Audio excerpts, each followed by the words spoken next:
अब सुन्नुहोस् युवा तथा खेलकुद मन्त्रालय राष्ट्रिय युवा परिषदको प्रस्तुति रहेको युवा संचार रेडियो कार्यक्रम।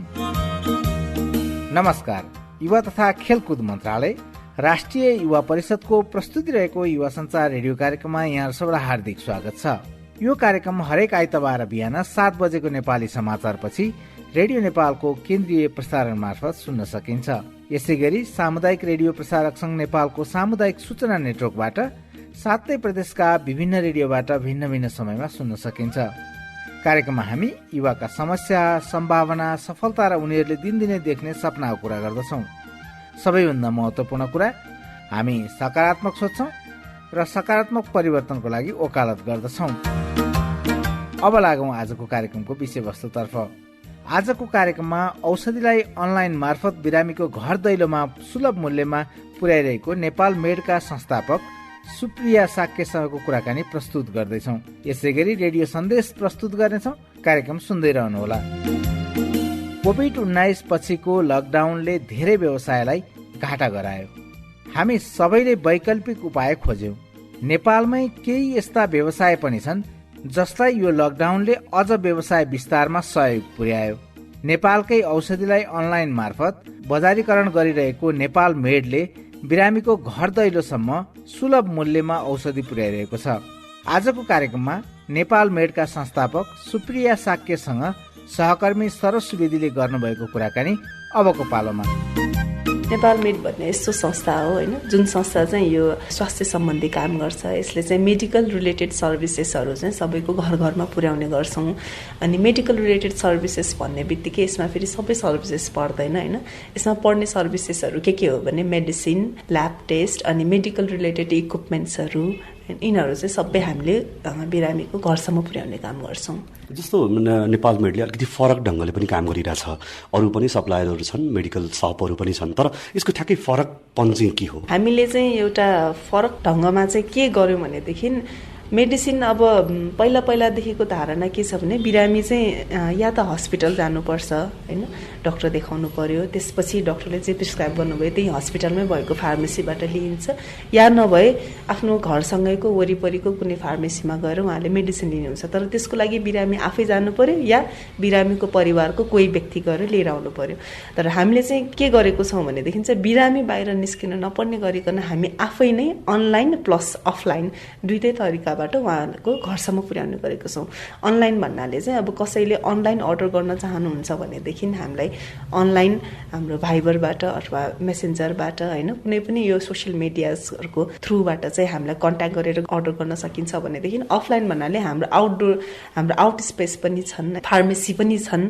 सो फार्मेसीमै आएर कलेक्ट गर्न सक्नुहुन्छ, या नभए फार्मेसीमा आएर इन्फर्मेसन कसैले आएर छोडिदिनु भयो भने हामी आफैले उहाँको घरसम्म पनि पुर्याइदिन्छौँ। सो अनलाइन प्लस अफलाइन दुईटै तरिकाबाट गरिरहेको छौँ। हामीले चाहिँ यो पुरानो भन्दा पनि अलिकति नयाँ तरिकाले बिरामी किन बाहिर आउँ, बरु बिरामीको घरसम्मै यो सेवालाई पुर्याइदिउँ भन्ने सोचले चाहिँ नयाँ सोच लिएर आएको भयो। व्यवहारमा चाहिँ डाक्टरले लेखेको प्रेस्क्रिप्सन एकदम नबुझिने समस्या आम मान्छेमा छ। अब यो हुँदाखेरि चाहिँ अनलाइन अर्डर गर्ने बिरामीले चाहिँ अब कसरी गर्न सक्छन् त? हामीले चाहिँ प्रत्येक बिरामीको लागि चाहिँ होइन फोन गरेर नै पनि यो यसरी खाने भनेर सम्झाएको हुन्छ। फेरि प्रायः जसो हामीले डेलिभरी गर्ने मेडिसिन भनेको रेगुलर मेडिसिन हो। जस्तै डायबिटिस, यो चाहिँ नन कम्युनिकेबल डिजिजहरू भयो, डायबिटिस भयो, कार्डियाक भयो होइन, जुन चाहिँ बिरामीले रेगुलर रूपमा खानुपर्छ। सो कसैलाई चाहिँ अलरेडी नै थाहा छ यो कसरी खानुपर्छ भन्ने तरिका, कोही फेरि नयाँ पनि हुनुहुन्छ होइन। सो नयाँ व्यक्तिलाई चाहिँ के गर्छौँ भनेदेखि हामीले जो डेलिभरी गर्नुहुन्छ उहाँले पनि सबै औषधि कसरी खाने, कुन बेला खाने भनेर भन्नुहुन्छ भने औषधिमै पनि हामी सबै लेखेर छुट्टै गरेर प्याक गरेर पठाइदिन्छौँ। र उहाँलाई केही पनि समस्या पर्यो भने हामी फेरि भिडियो कल गरेर उहाँलाई यो औषधि कसरी खाने, के गरी खाने भनेर औषधिको फोटो नै देखाएर अथवा औषधि भिडियोमा नै देखाएर हामीले उहाँलाई बुझाउने काम गरेको। अब हाम्रो चाहिँ सेवा कस्तो छ? 24 घण्टा सम्पर्क गर्ने हुन्छ कि अफिस टाइममा मात्रै हुन्छ? कस्तो अहिलेलाई चाहिँ हामीले यो इमर्जेन्सीलाई भन्दा पनि रेगुलर औषधिलाई जोड दिएको कारणले गरेर चाहिँ हामीले चाहिँ बिहानको 7 बजेदेखि बेलुकाको 7 बजेसम्म अथवा म्याक्सिमम 8 बजेसम्म चाहिँ हामीले यो सेवा दिइरहेका छौँ। इमर्जेन्सी केसको लागि चाहिँ हामीले यो सेवा दिएको छैन, किनभने इमर्जेन्सी केसको लागि अब बिरामी कुन ठाउँमा होला, कुन अवस्थामा होला होइन, हामीले अहिले प्रमिस गरेर त्यो हाम्रो प्रमिस फेरि पुरा गर्न सकिएन भनेदेखि हाम्रो आफ्नो सोचभन्दा गलत गलत हुन जान्छ होइन। त्यही भएर अहिलेको लागि चाहिँ रेगुलर मेडिसिन भएको कारणले गरेर हामीले चाहिँ बिहान 7 देखि बेलुका 7-8 गरिरहेका छौँ। अलिकति पुरानो समयमा फर्क्यौँ, सोच केही न केही चिजले त आयो होला, कसरी आयो? सुरुमा चाहिँ अब म साइन्स पनि पढेको विद्यार्थी हो होइन, अनि त्यसपछि अब एमआर काम गरेको थिएँ, मेडिकल रिप्रेजेन्टेटिभ भनेर, जुन चाहिँ कुनै एउटा कम्पनीलाई रिप्रेजेन्ट गरेर हामी हस्पिटल क्लिनिकहरू जान्थेँ, डक्टरलाई भेट्थेँ होइन। अनि डक्टरहरूलाई चाहिँ यो मोलिकुलको हाम्रो कम्पनीको चाहिँ यो ब्रान्ड छ, तपाईँले यो अनुसार प्रिस्क्राइब गरिदिनु भनेर चाहिँ जान्थेँ। त्यतिखेर चाहिँ अब हस्पिटलहरू गइन्थ्यो, क्लिनिकहरू गइन्थ्यो होइन। बिरामीहरूको धेरै समस्या चाहिँ प्रत्यक्ष रूपमा देखिन पायो कि अब एक त नन कम्युनिकेबल डिजिज भएको पेसेन्टको मेडिसिनको लिस्टै बढी हुने, 8 देखि 10 थरीको पाउने होइन। सबै औषधिहरू त्यही हस्पिटलमा उपलब्ध पनि नहुने होइन, नजिकैको फार्मेसीमा पनि उपलब्ध नहुने। कोही बिरामीहरू त आमा बुवा मात्र यहाँ हुन्छ, छोराछोरीहरू विदेश भइरहेको हुन्छ होइन, कहाँ गएर कुन औषधि लिन जाने। रोग त आफ्नो ठाउँमा छँदैछ, त्यसमाथि एउटा एक्स्ट्रा बर्डन भनेको त्यो रोगलाई कम गर्नलाई खाने औषधि चाहिँ कहाँ गएर लिन जाने भन्ने पनि अर्को समस्या छ कि। अनि त्यो सबै समस्याहरू देख्दाखेरि चाहिँ के लाग्यो भनेदेखि बरु उहाँहरूलाई अब रोगको समस्या त म उहाँहरूको कम गर्न सक्दिनँ होइन, अब त्यो औषधि खाएर नै कम हुने हो, तर जुन यो एक्स्ट्रा बर्डन छ होइन, औषधि कसरी उहाँहरूले चाहिँ टाइममा खाने, आफ्नो हातसम्म कसरी पुर्याउने भन्ने जुन समस्या छ, त्यसलाई चाहिँ म केही हदसम्म कम गर्न सक्छु कि भन्ने सोचले चाहिँ अनि म डक्टर कहाँ नगइकन बिरामीको चाहिँ घर घरमा पुगेको। जस्तो यसमा त सम्भावना देखेर आउनुभयो, कति भयो यो सुरु गर्नुभएको चाहिँ? हामीले यो सुरु गरेको लगभग 4.5 वर्ष भइसकेको छ। कस्तो प्रतिक्रिया पाउनु भएको छ? जुन 4.5 वर्ष अगाडिको बिरामी हुनुहुन्छ हामीसँग अहिलेसम्म पनि जोडिराख्नु भएको छ होइन। अब कोही बिरामी हुनुहुन्छ होइन, उहाँहरू चाहिँ नजोडिनु भएको, त्यो चाहिँ यो कालले गरेर मात्रै हो होइन, किनभने अब रेगुलर औषधि खानुपर्नेहरू धेरै उमेर भइसकेकाहरू पनि हुन्छ। अब बितिसकेकोलाई त होइन हामीले दिने त्यो सेवा दिने सम्भावना पनि छैन। नभए सुरुदेखिको पेसेन्टहरू अहिलेसम्म हामीसँग गाभिराखेको छ, त्योभन्दा ठुलो केही छैन। किनभने हरेक चोकमा फार्मेसीहरू छ होइन, तर पनि उहाँले एउटा विश्वास गरेर हामीले दिएको सर्भिस रुचाएर नै उहाँहरूले हामीसँग यो सर्भिस लिइराख्नु भएको छ भनेपछि चाहिँ यस्तो कुराले नै खास हामीलाई फेरि मोटिभेट पनि गर्छ कि जो बिरामी सुरुदेखि हुनुहुन्छ उहाँहरूले एकचोटि फोन गरेर यसो मात्र भनिदियो भने पनि तपाईँको स्वर एउटा मात्र सुनेर यति खाइदियो भने पनि हाम्रो रोगै निको भएको जस्तो भन्नुहुन्छ होइन।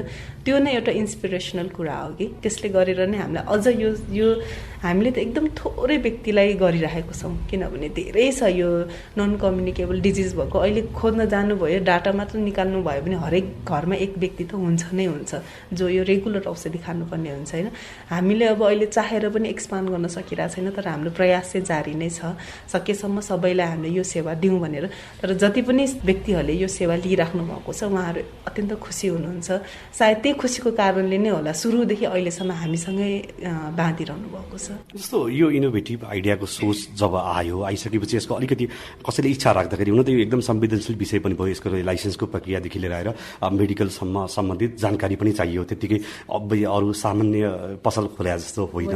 अब यो सबै टिम मिल्दाखेरि यदि कुनै युवा साथीले यो इनोभेटिभ यही शैलीमा केही गर्नु पर्यो भन्ने हो भने सम्भावना छ भन्नुहुन्छ अथवा के भन्नुहुन्छ? हजुर, धेरै नै सम्भावना छ। अब मैले नै खास भन्यो भने मास्टर डिग्री चाहिँ रुरल डेभलपमेन्टमा गरेको होइन, साइन्स पनि पढेको, मैले रुरल डेभलपमेन्टमा मास्टर पनि गरेको। तर पछि यही मेडिकल लाइनमा के गरौँ भनेर मास्टर सकेको 8 वर्षपछि फेरि डिप्लोमा पढ्न गएँ।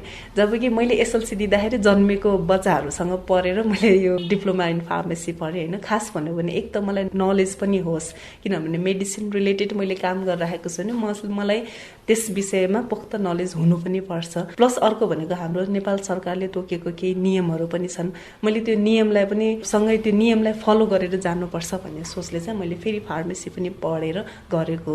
जस्तो ठ्याक्कै यही व्यवसाय गर्न कसरी इच्छा राख्नुभयो भने, किनभने यसमा लगानीको कुरा पनि भयो, रोजगारीको कुरा पनि भयो, अलिकति ब्याकग्राउन्ड बताउन कति रीति लगानी चाहिन्छ र कतिजनालाई रोजगारी दिन सकिन्छ? लगानी अब हेरेर हुन्छ तपाईँले कुन एरियालाई लिनुभएको छ होइन। अनि अर्को भनेको चाहिँ यो अनलाइन भन्ने बित्तिकै सबैले एकदम कम लगानी भए पुग्छ भन्ने सोच छ होइन, तर त्यति भएर हुँदैन।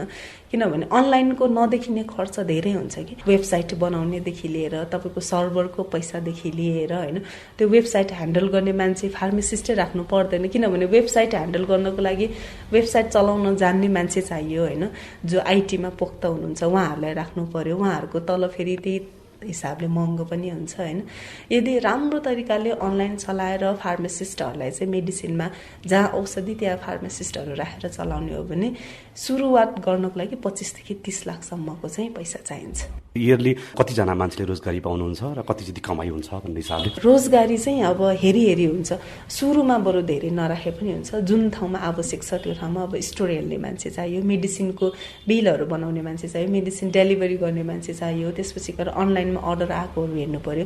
फेरि एकजना मान्छे चाहिँ एभ्री टाइम रेडी भएर बस्नु पर्यो। कसैले केही क्वेरीहरू सोध्यो भने सो मिनिमम 8 देखि 10 जना चाहिँ कर्मचारीहरू चाहिन्छ। चुनौतीको कुरा गरौँ न, 4 वर्षको अवधिमा के कस्ता चुनौतीहरू सामना गर्नु पर्यो? अब धेरै नै गाह्रो भयो होइन, किनभने यो कन्सेप्टै थिएन। मान्छेहरूले अनलाइनमा जुत्ताहरू मगाउँथे, लुगाहरू मगाउँथे, औषधि पनि अनलाइन आउँछ र भन्ने सोच थिएन। सुरुमा त इन्ट्रोड्युस गर्न नै गाह्रो भयो। यस्तो पनि कन्सेप्ट छ है, सधैँ पुरानै तरिकाले जानुपर्छ भन्ने पनि छैन, किनभने जस्तो मानव शरीर बदलिरहेको छ होइन, संसार बदलिरहेको छ, हामीले पनि आफ्नो काममा केही नयाँपन केही बदलिराख्नुपर्छ। नबदलिनु भनेकै मरेपछि मात्रै हो होइन। सो अब नयाँ नयाँ कुराहरूलाई एक्सेप्ट गर्दै जाँदै पर्छ होइन। तर नयाँ कुरालाई पनि नियममा बाँधेर होइन, नियमभित्र बसेर गर्दै जानु चाहिँ राम्रो हो।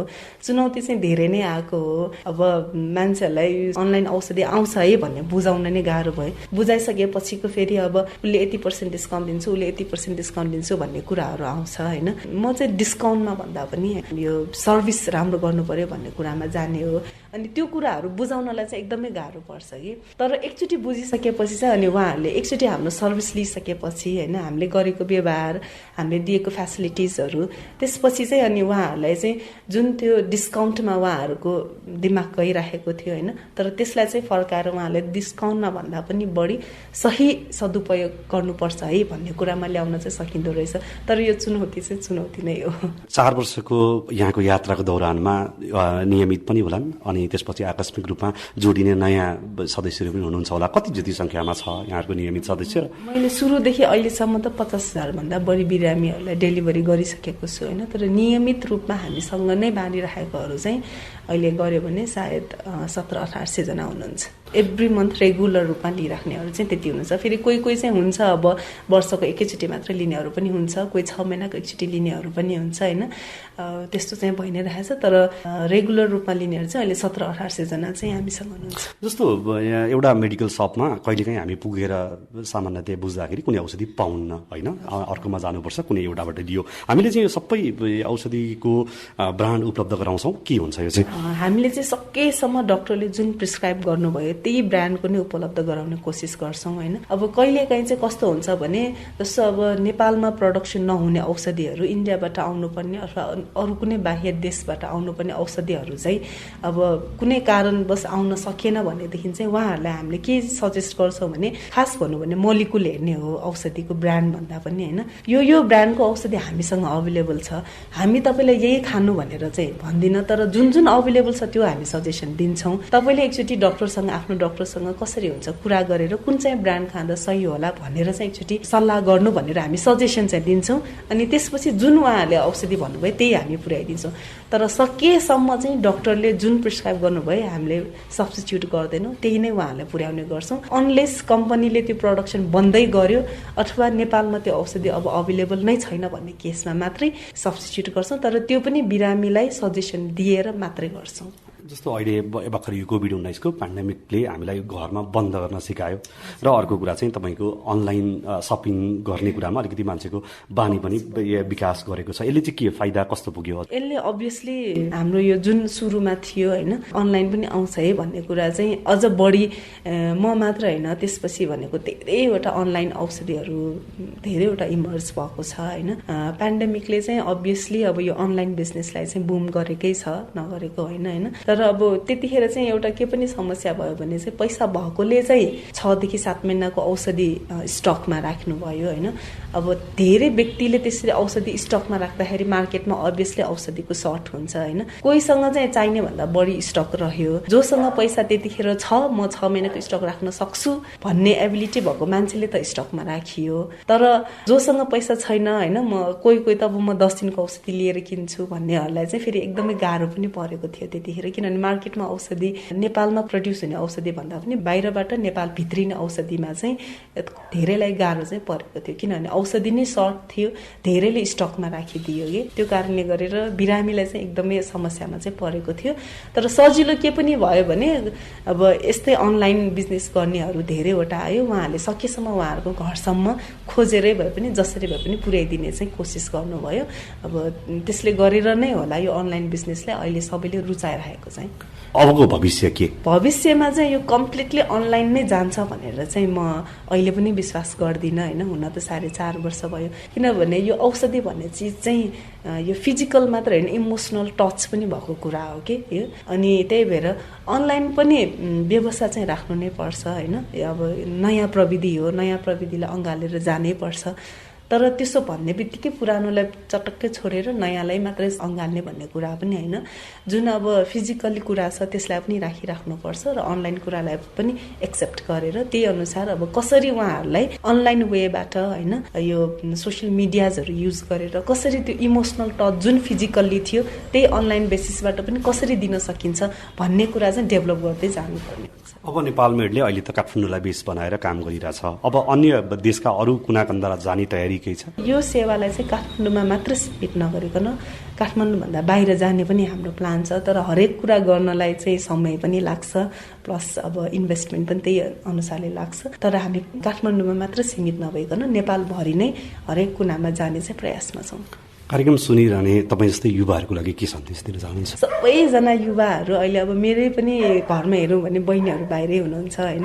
यो युवाहरू चाहिँ नेपालमा चाहिँ केही छैन, विदेश जाने बित्तिकै प्लेनबाट ओर्लिने बित्तिकै त्यहाँको रुखबाट पैसै पलाउने जस्तो सोच छ होइन। तर वास्तविकतामा चाहिँ रियालिटीमा चाहिँ त्यो होइन होइन। काम जहाँ पनि गर्न गाह्रो नै छ, विदेशमा पनि काम गर्न गाह्रो नै छ, यहाँ पनि गाह्रो नै छ होइन। तर आफ्नै देशमा बसेर चाहिँ केही गरौँ है भन्ने सोच यदि छ भनेदेखि चाहिँ काम गर्नेलाई छेक्ने चाहिँ कहीँ पनि छैन। गर्ने काम बाहिर पनि त्यही हो, गर्ने काम अब यदि कोही व्यक्ति नेपालमा बसेर काम गरेर छ भने उसले जम्मा 6 घण्टा टाइम दिएको हुन्छ। तर त्यही व्यक्ति विदेशमा गएको छ भने उसले पैसा कमाउने हेतुले होइन 6 घण्टाभन्दा बढी काम गरिरहेको हुन्छ भनेदेखि जुन काम उहाँले विदेशमा बसेर गरिराख्नु भएको छ त्यही काम आफ्नो स्वदेशमा बसेर गर्दाखेरि लाज लाग्छ भन्नुहुन्छ कि कुनै पनि काम ठुलो कुनै पनि काम सानो चाहिँ हुँदैन होइन। तर त्यो जुन काम उहाँले गर्छु अथवा गरिराख्नु भएको छ त्यो कामलाई त्यही हिसाबले डेडिकेसन गरेर टाइम पनि दिएर गर्नुभयो भने नेपालमा पनि अवश्य ठाउँ छ, नेपालमा पनि अवश्य सक्सेस हुनेछ।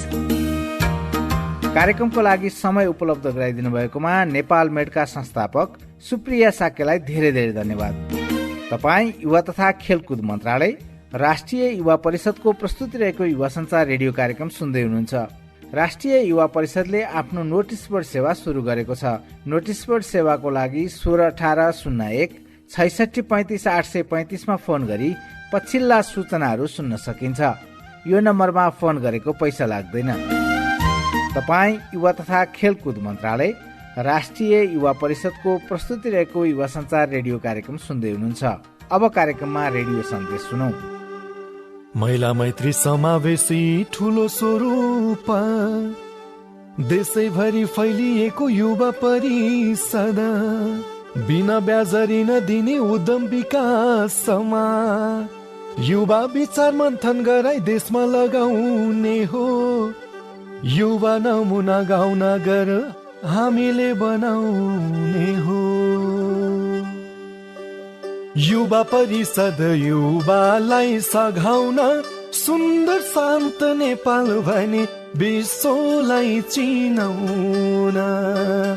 सुन्दर शान्त नेपाल भने विश्वलाई चिनाउन। समृद्ध नेपाल र सुखी नेपाली बनाउने राष्ट्रिय अभियानमा स्वस्थ कर्मठ र उद्यमी युवा। राष्ट्रिय युवा परिषद सानोठिमी भक्तपुर। युवा साथीहरू, आजको कार्यक्रम तपाईँलाई कस्तो लाग्यो? तपाईँका केही जिज्ञासा सुझाव वा तपाईँलाई भन्न मन लागेका कुराहरू छन् भने हाम्रो इमेल ठेगाना yuvasanchar@gmail.com मा पठाउन सक्नुहुनेछ, जसलाई हामी आउँदा कार्यक्रमहरूमा समेट्दै जानेछौँ। आजलाई कार्यक्रमबाट बिदा माग्ने बेला हुने लाग्यो। कार्यक्रमको अन्त्यमा यहाँहरू सम्पूर्णलाई एउटा गीत छाड्दै कार्यक्रमका सम्पूर्ण साथीहरू सहित म दीपक घिमिरेलाई पनि बिदा दिनुहोस्। नमस्कार। छातीमा देश बोक्नेहरू स्वावलम्बी हुनेहरू गाउँबाट मात्रै होइन, बस्तीबाट मात्रै होइन, शहरबाट पनि उठ, शहरका युवा उठ, विकास प्रेमी सबै उठ। धरतीकै हो स्वर्ग भूमि, हिमाल पहाड तराईको जन्मभूमि भन्दा ठुलो संसारमा के छ? हिमालका युवा उठ, पहाडका युवा उठ, तराईका युवा उठ, नारी पुरुष सबै जुटा।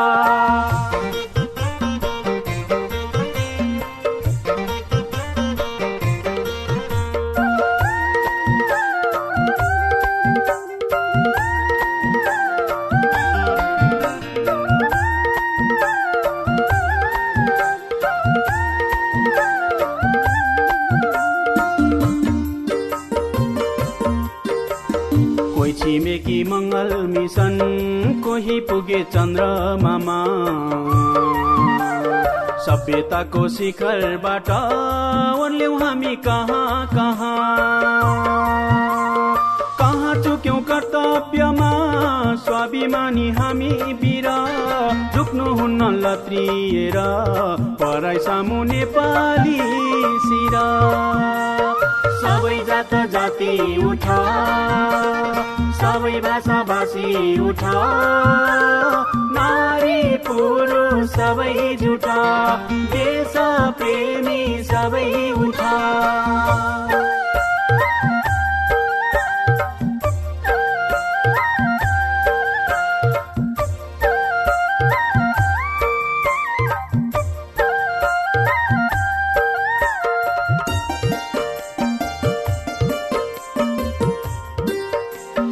कर्मवीर युवाहरू प्रवासी भइरहनु हुन्न,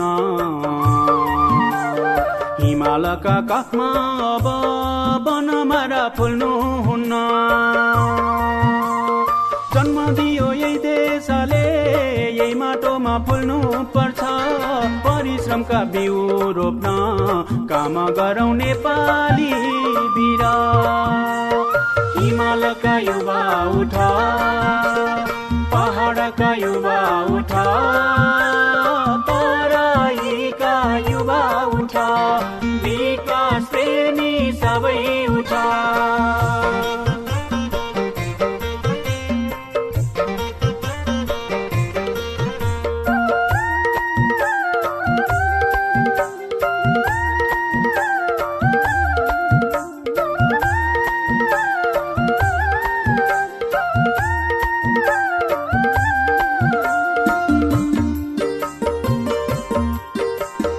हामी वीर नेपालीका रगत बोक्ने नयाँ पिढी, अझै माथि वीरताको उचाल्नु छ नयाँ सिँढी। बोल्नु जति बोल्यौं हामीले अब काम गर्नु पर्छ, मंगल चन्द्र सतहमा पुग्नु पर्छ नेपाली वीर। दुखदुखीमा देश बोक्ने चन्द्र सूर्य झण्डा रोज्ने देशभक्तहरू उठ, देशभक्तहरू उठ, विकास प्रेमी सबै उठ।